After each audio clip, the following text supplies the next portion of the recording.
Exclusif. La France a-t-elle validé l'arrestation de Maurice Kamto à cause de la Guinée équatoriale? La Cour internationale de La Haye demande à Maurice Kamto et ses collègues équato-guinéens de produire certaines pièces avant le 24 avril 2019.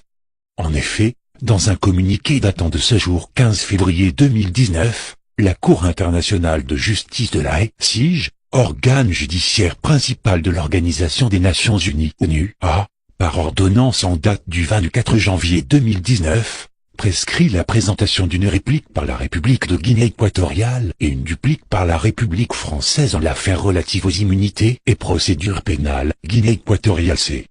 France.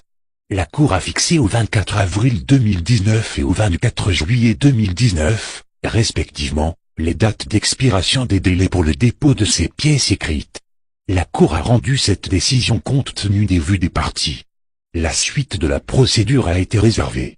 On se souvient encore des brillantes plaidoiries de Maurice Kamto devant la CIJ, qui avait permis à la CIJ de demander à la France de ne pas confisquer et vendre l'ambassade de la Guinée équatoriale à Paris.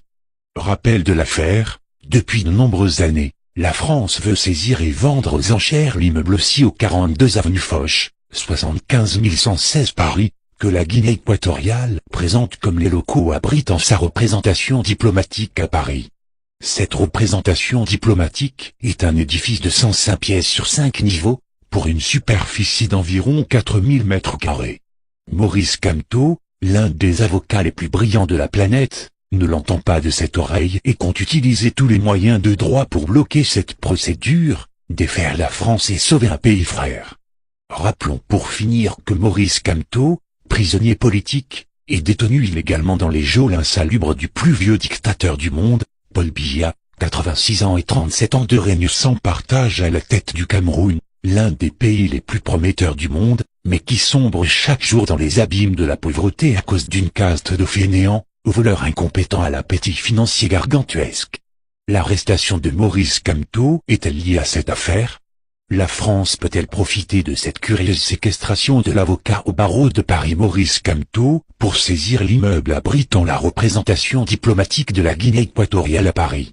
Seul l'avenir nous le dira. Happy birthday Mr. President Kamto Maurice.